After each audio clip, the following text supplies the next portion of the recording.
गुरुर्ब्रह्मा गुरुर्विष्णु गुरुर्देवो महेश्वर गुरु साक्षात् परं ब्रह्म तस्मै श्री गुरुवे नमः। आइए आगे की तरफ पढ़ें। गुरुदेव ने पुनः कहा कि ईश्वर से धनवान व्यक्ति को ज्ञान नहीं दिया। ईश्वर ने धनवान व्यक्ति को ज्ञान नहीं दिया, परंतु वह ज्ञानियों को खरीद सकता है। जाति विशेष में ब्राह्मण सब कार्य करेगा, दुष्ट कार्य भी करेगा और सत्कार्य भी करेगा। ठाकुर क्षत्रिय में आतंकारी का नाश करेगा। वैश्य बिना पैसा गिने चैन से नहीं रह सकता। शूद्र घटिया कार्य करेगा ही। कुदरत में सबसे बड़ा कार्य क्या है? वह है परहित, दूसरे की भलाई। भगवान आपसे पूजा नहीं चाहता। आपको भगवान के पूजा की ज़रूरत नहीं है। भगवान नहीं कहता कि तुम मेरी पूजा करो ताकि आप अपनी विपत्ति से मुक्त हो सकें।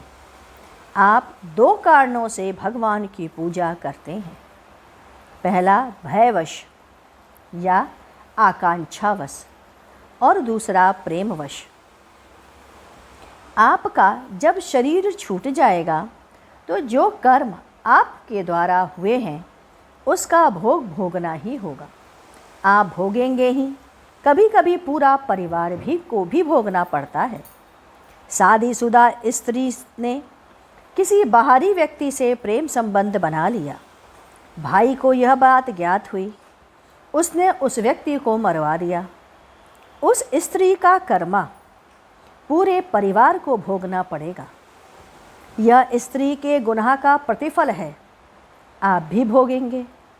अतः परिवार में भी किए हुए पाप का भोग दंड भोगना पड़ता है।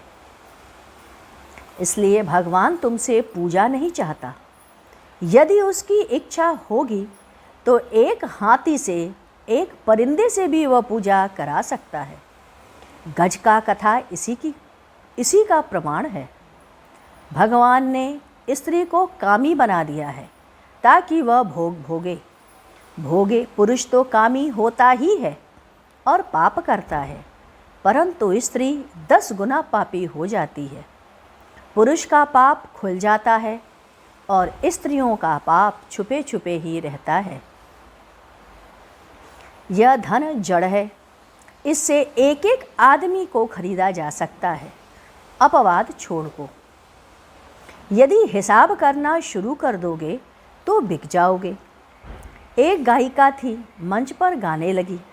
एक ने कहा 1 लाख रुपए ले लो और मेरे साथ आ जाओ। भाई ने कहा नहीं जाएगी। बाद में वह लड़की चली आई। लड़की ने कहा भाई से मत कहना कि मैं बिक गई। अतः पैसे को मीजो मत, कयामत वह ढा देता है। मदहोश तुम्हें कर देगा। धर्म शुष्क बना देता है, कठोर बना देता है। धर्म एक लाश है, धार्मिकता एक न्याय है। तुम क्षमा क्या करोगे? वह तो भगवान करता है। तुम्हें ठोकर लगी, तुमने सॉरी कह दिया, परंतु जो गुनाह तुम करते हो उसे भगवान क्षमा करता है? वह लड़की जो 1 लाख में बिक गई, उसे रुपए का चस्का लग गया। वह पाप लेकर के जाएगी, रुपया नहीं। इसी जीवन में वासवदत्ता की तरह सड़ सड़ करके मरेगी। शास्त्र कहता है तुमने परपुरुष का स्पर्श किया, तुम्हें साल वृक्ष पर लटका करके वज्र से मारा जाएगा। कुरान में भी आया है जब तुम ऊपर जाओगे तो एक एक कर्म का हिसाब होगा। वहीं हमारे यहाँ भी कहा गया है हर एक एक गुनाह की सज़ा सुनाई जाएगी। मैं तुम्हें एक एक चीज़ बताता हूँ। अन्य स्थानों पे राम कथा कही जाती है, मैं तुम्हें मानसिक व्यायाम बताता हूँ। जो शारीरिक प्रेम करते हैं, जो जिस्म से प्रेम करते हैं, वह केवल काम के लिए ही प्रेम करते हैं। उनकी तृप्ति कभी नहीं होती। उन्हें कुत्ते की तरह चाटने का मौका दे दीजिए, वह गिर जाएंगे, निम्न से निम्न स्तर पर गिर जाएंगे। लड़की विधवा हो गई, उसे परिवार से आज़ादी मिल गई, वह भी सहानुभूति चाहती, वह भी गिर जाती, दूसरे पुरुषों की तरफ चली जाती। उसका भोग पूरे परिवार को भोगना होगा। कुछ ना कुछ घटना ऐसा होगा कि पूरे परिवार को उसका भोग भोगना पड़ेगा। रात के स्वप्न में जो देखते हो वह सत्य नहीं होते। दिन में जागने पर जो देखते हो वह रात में सोने पर दिखाई नहीं देता। वह सत्य नहीं होता। सत्य केवल परमात्मा है। उसे ही जानो, उसे ही भजो और उसे ही हर पल याद करो।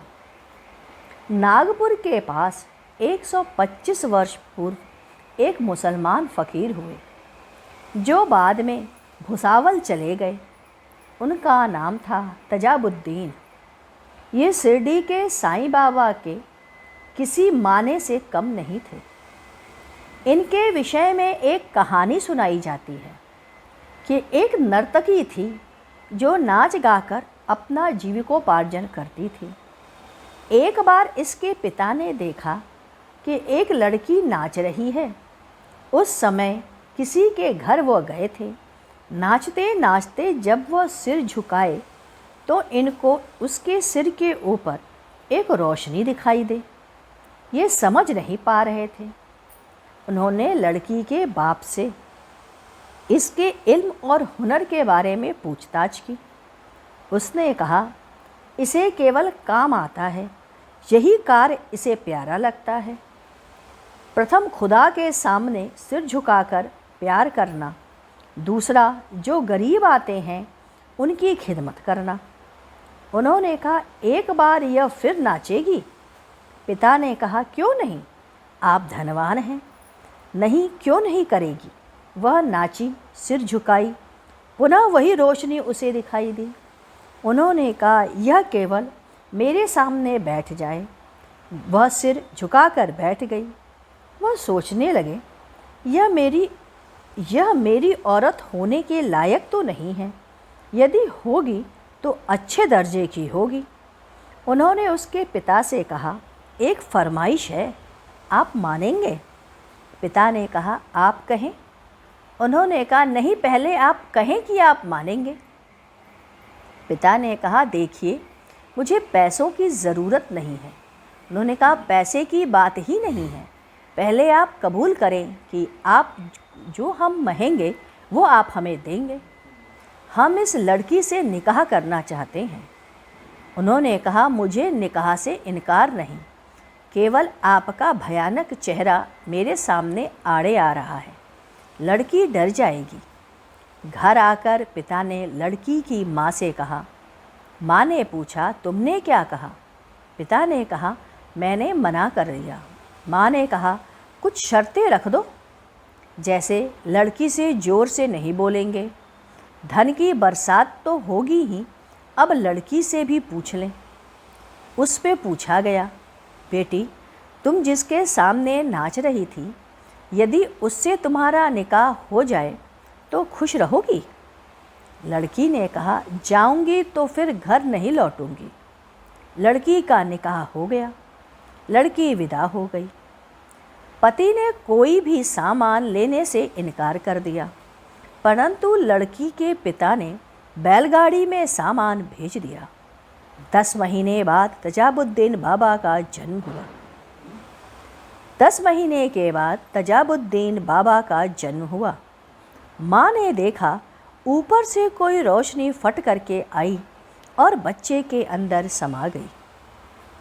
बच्चा जोर से किलकारी मारता है। माँ समझ नहीं पाई। बच्चे को देखा, बच्चा स्वस्थ था। यही बालक सने सने बड़ा होने लगा। बड़े बड़े फ़कीर इसे दुआ देने आने लगे। दूर दूर से लोग इसके पैर छूने आते, जिससे इसका स्पर्श हो जाए तो यदि वह अस्वस्थ है तो वह स्वस्थ हो जाता था, यदि टेढ़ा चलता था तो सीधा हो जाता था। लड़की बच्चे की अपेक्षा बच्चे के बाप को बहुत प्यार करती। वह कहती, मुझे फ़क्र है कि आप मेरे शौहर हुए। जो इल्म मुझे आपसे मिला है वह बच्चे को दूंगी। उसने कहा, मैं इल्मदार नहीं हूँ। मैंने कभी दूसरों को सताया नहीं, किसी का लिया नहीं। यह मेरी तीसरी शादी है। लड़की ने पूछा, वह दोनों कहाँ हैं? उसने पूछा, क्यों? क्या वह आपको प्यार करती है? उसने कहा, वे प्यार करती तो हैं, परंतु मुझे तुमसे रोशनी लगी, इसलिए मैंने निकाह कर लिया। उसने पूछा, क्या फिर शादी करोगे? पति ने कहा, कह नहीं सकता। लड़की ने कहा, इतना प्यार करती हूँ, क्या फिर भी शादी करोगे? पति ने कहा, कर सकता हूँ।